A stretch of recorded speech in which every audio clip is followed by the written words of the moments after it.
पवित्राणां पवित्रं यो मंगलानां च मंगलम दैवतं देवतानां च भूतानां यो अव्ययः पिता। हिंदी में अनुवाद पार्ट 2। औरों को नहीं जो नित्यों का नित्य और चेतनों का चेतन है, तथा जो अकेला ही अनेकों की कामनाओं को पूर्ण करता है, उसे जो धीर पुरुष अपने अंतःकरण में स्थित देखते हैं, उन्हें ही नित्य शांति प्राप्त होती है। औरों को नहीं। बृहदारण्यकोपनिषद में कहा है, आरंभ में यह एकमात्र ब्रह्मा ही था। अकेला होने से वह भूति युक्त कर्म करने में समर्थ नहीं हुआ। इसके अतिरिक्त और कोई दृष्टा नहीं है इत्यादि। ईशावास्य में कहा है, वह एक है, चलता नहीं है, तथापि मन से भी अधिक वेग वाला है। एकत्व देखने वाले को फिर क्या शोक और क्या मोह। श्रुति कहती है, पहले यह एकमात्र आत्मा ही था और कोई चेष्टा करने वाली वस्तु नहीं थी।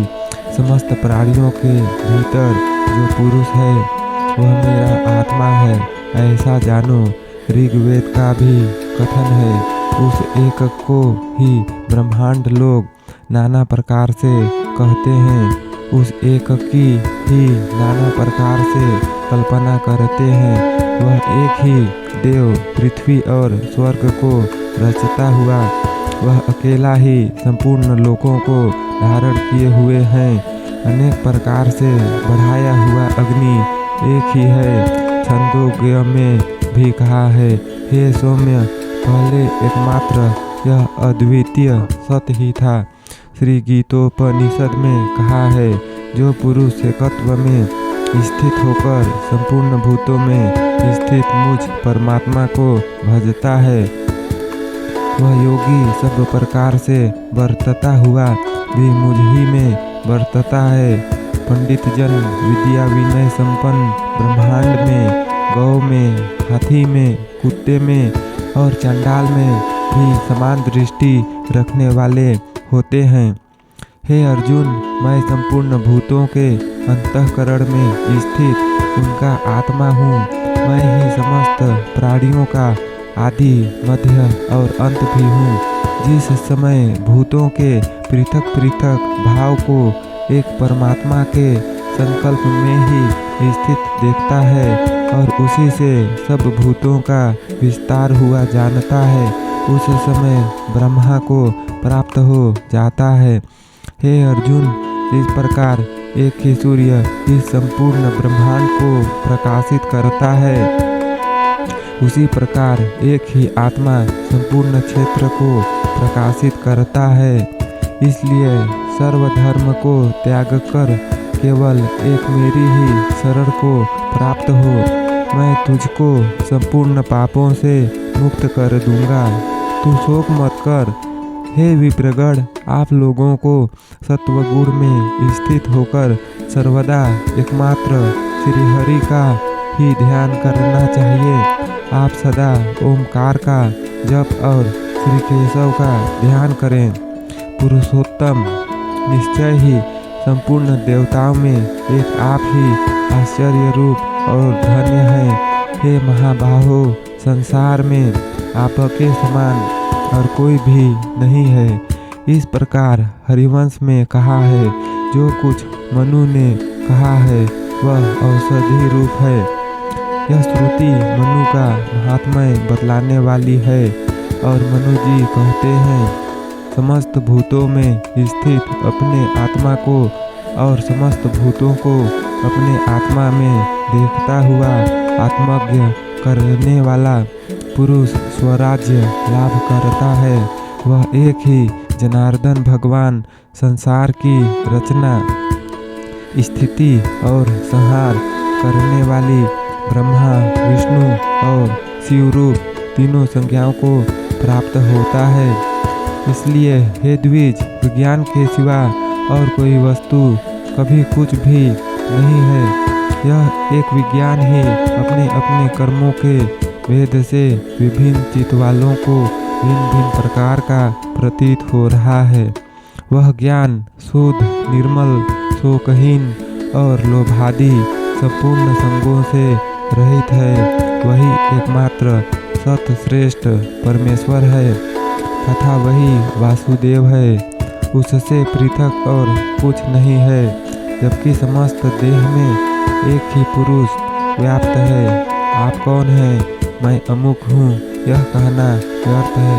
जिस प्रकार दृष्टि दोष से एक ही आकाश, श्वेत, नील आदि अनेकों भेद वाला दिख पड़ता है, उसी प्रकार भ्रांत दृष्टि पुरुषों को एक ही आत्मा अलग अलग दिखाई देता है। यहाँ जो कुछ है वह सब एक अच्युत भगवान ही है, उसके अतिरिक्त और कुछ भी नहीं है।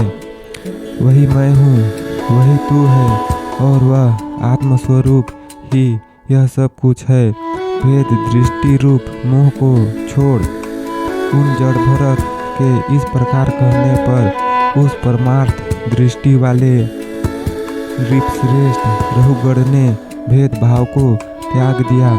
यमराज अपने दूतों से कहा था, यह संपूर्ण संसार और मैं एकमात्र परम पुरुष परमेश्वर वासुदेव ही हैं, जिनकी हृदयस्थ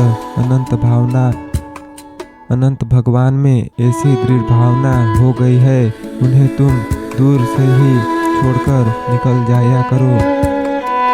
हे देवगण, पृथ्वी ने जो कुछ कहा है वह ठीक ही है। मैं महादेव जी और आप सब भी नारायण स्वरूप ही हैं।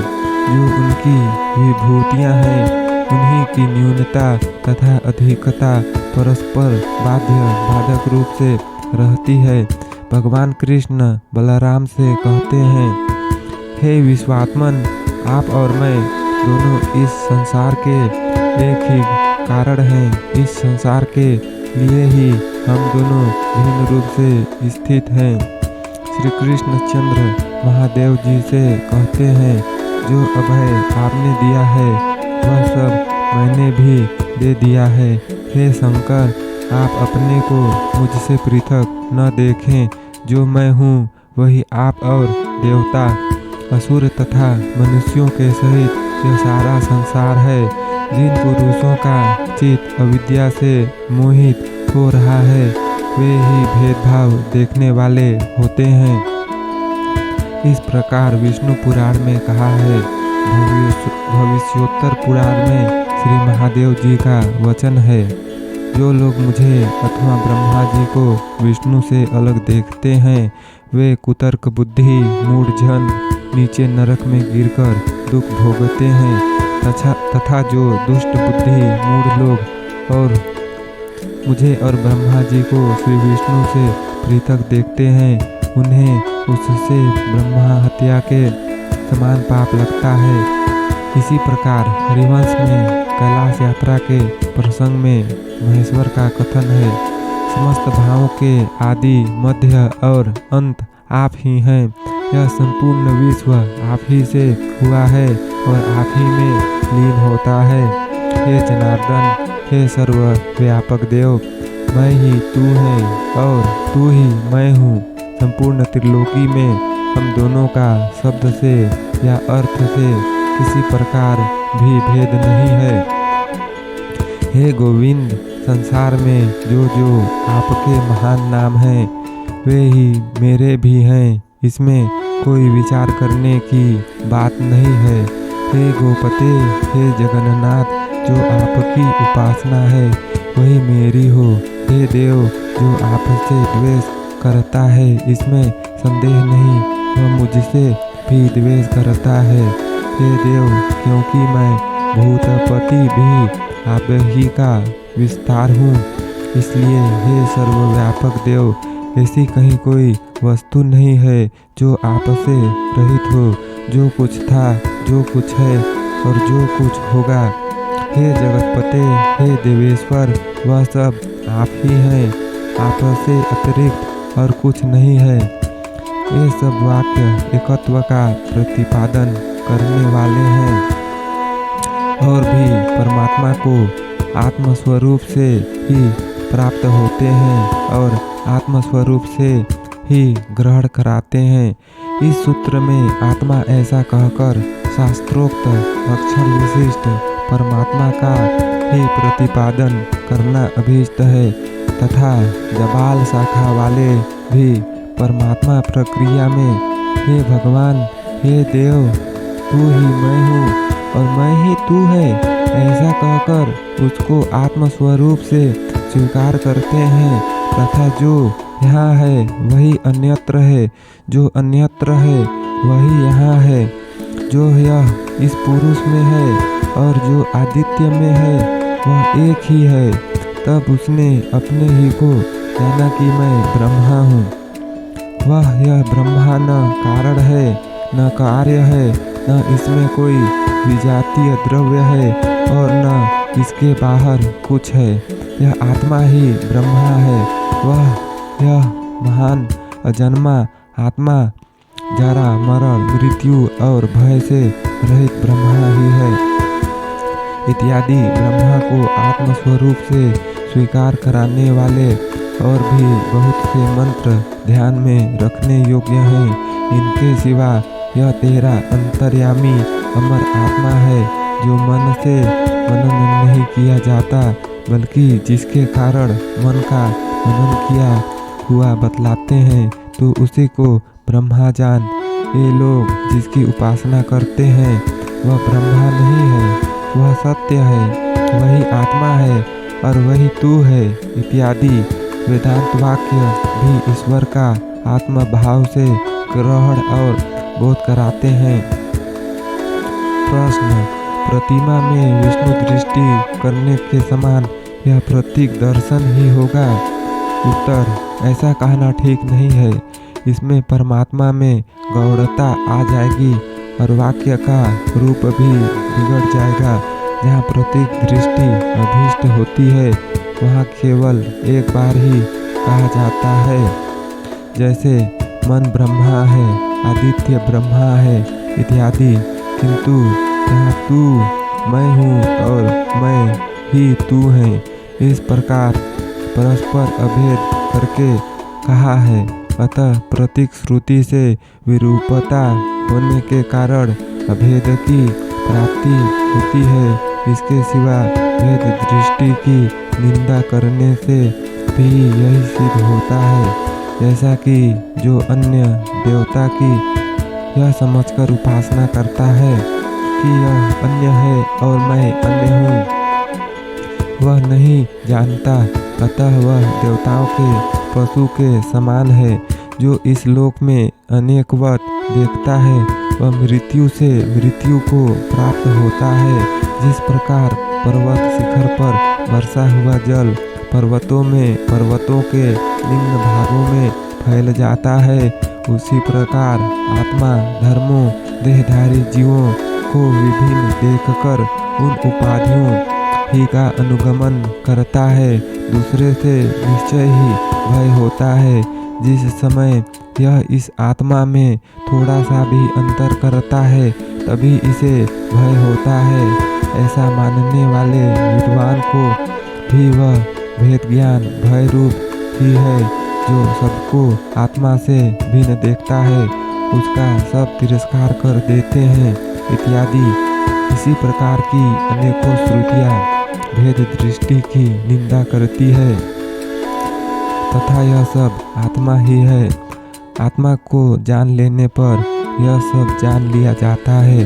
जो कुछ है सब आत्मा ही है, यह सब ब्रह्मा ही है इत्यादि श्रुतियाँ भेद का प्रतिपादन करती है। स्मृति भी कहती है, हे पांडव, जिसे जानकर फिर तू इस प्रकार मोह को प्राप्त नहीं होगा और जिसके द्वारा तू संपूर्ण भूतों को अपने आत्मा में और मुझ में भी देखेगा, अर्थात क्षेत्र और क्षेत्रज्ञ ईश्वर की संपूर्ण उपनिषदों में प्रसिद्ध एकता देखेगा।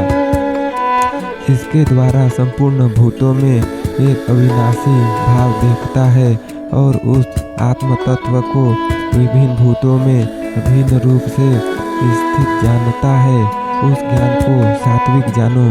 इस प्रकार भगवान ने भी अद्वैत आत्मदर्शन ही सम्यक दर्शन है, ऐसा कहा है।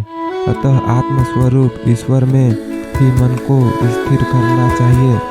इसके सिवा आप भूतात्मा, इंद्रियात्मा, प्रधानात्मा, आत्मा और परमात्मा हैं।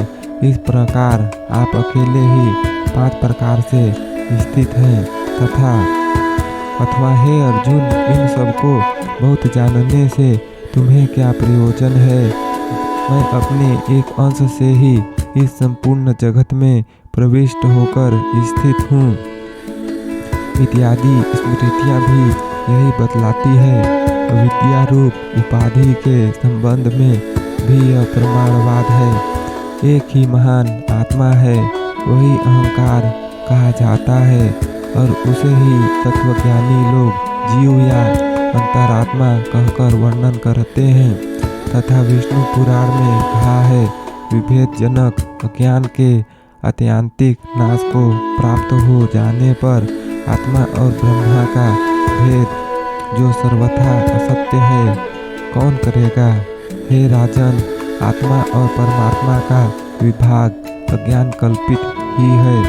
उस अज्ञान के नष्ट हो जाने पर जीव और ब्रह्मा का विभाग अभाग रूप ही है।